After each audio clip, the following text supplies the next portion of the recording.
Meilleur joueur du tournoi alors? Ouais, j'ai l'impression. Hein. Ah, son but contre la France y est pour beaucoup. Moins en réussite aujourd'hui.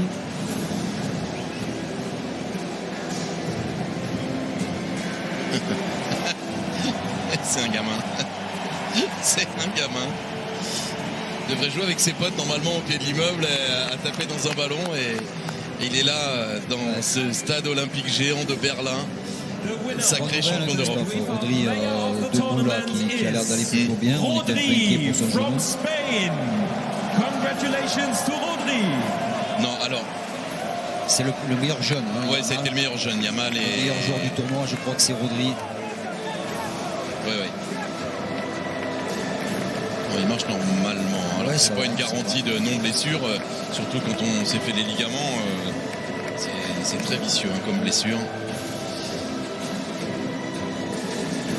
Tombe dans les bras du nouveau président de la fédération espagnole, hein, Pedro Rocha, et puis le roi Philippe VI. Voilà, oui, le trophée est un peu plus grand pour, je crois. Meilleur joueur du tournoi. Oui, ils vont récolter tous les titres. Hein. Oui, ils vont tout rafler. Peut-être pas celui de meilleur gardien. Ouais, quoique. Il a pas été mal, Simon, il a pris que 4 blessures. Ouais.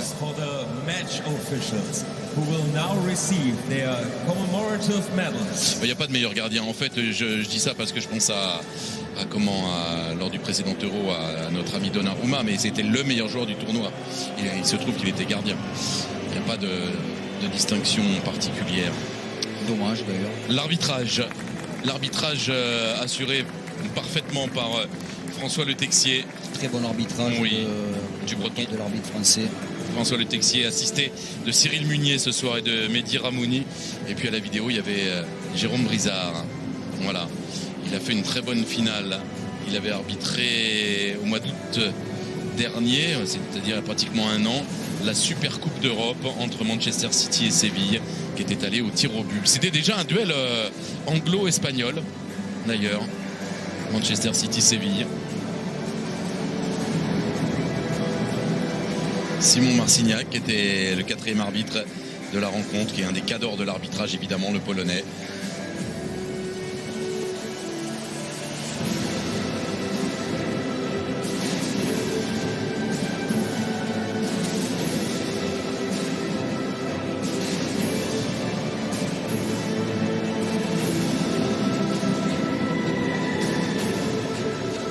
Pas de jouer excessif hein, pour les arbitres qui ont fait du bon boulot.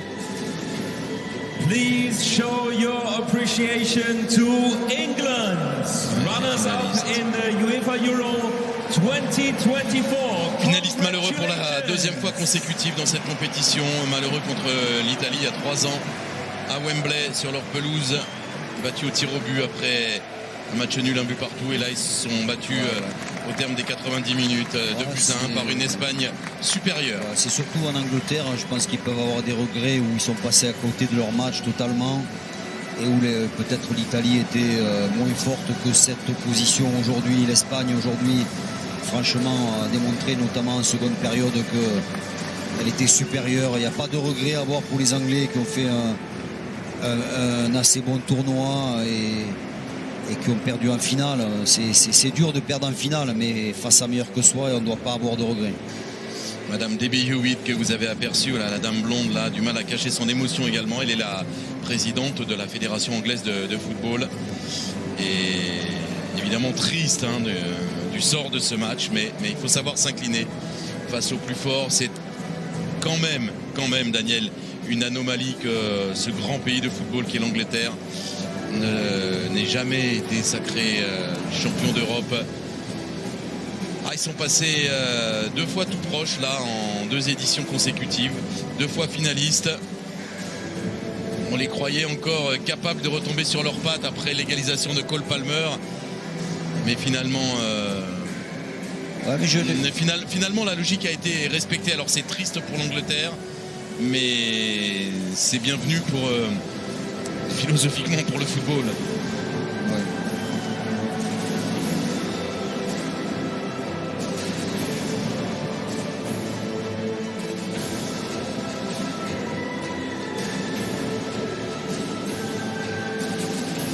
Southgate qui va arriver en fin de contrat, qui sera discuté certainement pas prolongé, forcément.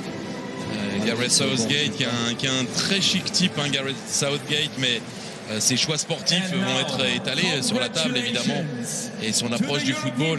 Là on a deux philosophies qui se sont opposées, une philosophie plus timide, plus minimaliste, plus restrictive du côté anglais, et puis quelque chose de plus accompli, de plus abouti, de plus accompli, le football espagnol dans sa superbe, avec une approche technique et surtout une animation du jeu, une animation du jeu, une recherche d'animation du jeu. Je veux dire, il n'y a pas de stérilité, il n'y a pas d'inertie dans ce que propose l'Espagne. Il y a de la prise de risque et c'est formidable. Et bravo, encore une fois, bravo à ce monsieur-là, Luis de la Fuente. Après, c'est un peu l'ADN de l'Espagne. Je pense qu'ils font grandir les petits en travaillant surtout techniquement et en cherchant à gagner les matchs plutôt qu'à ne pas les perdre.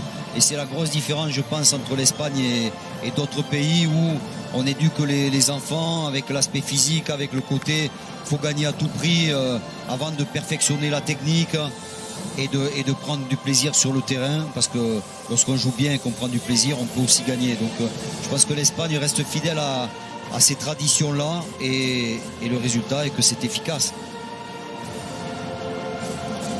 Oui, parce qu'il y a de la réserve derrière. On a vu Fermin, là on voit Pedri, il y a Gavi qui est resté en tribune et qui aurait dû faire partie de cet effectif, mais Lamine Yamal évidemment, Nico Williams, Dani Vivian, c'est pas très vieux, Dani Olmo, c'est pas très vieux, Oyarzabal était international espoir il y a peu de temps, je vous le disais.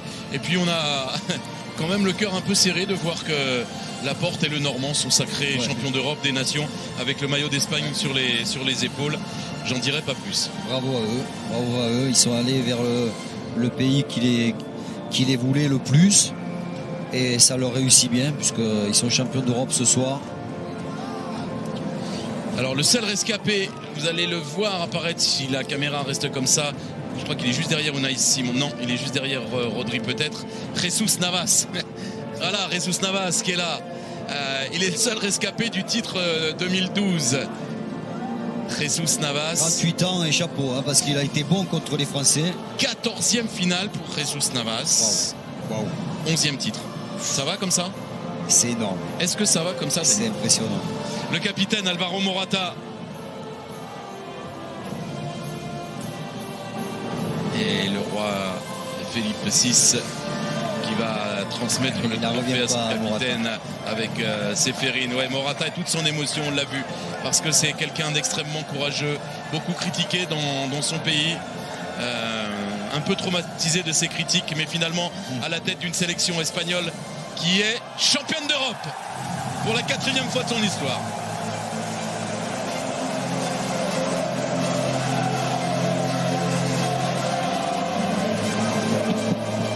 Difficile de ne pas être en communion avec la joie espagnole. On aime cette équipe de football, Daniel.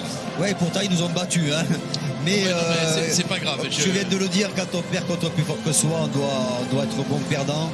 Et oui, on est content. Franchement, cette équipe a été impressionnante tout au long du tournoi, la plus cohérente, le jeu le plus abouti. Et c'est énormément mérité, donc c'est beau de voir cette joie. Et oui, aussi à Berlin, c'est le 14 juillet, donc c'est feu d'artifice. C'est une forme de fête nationale aussi pour l'Espagne ce soir. Championne d'Europe des nations.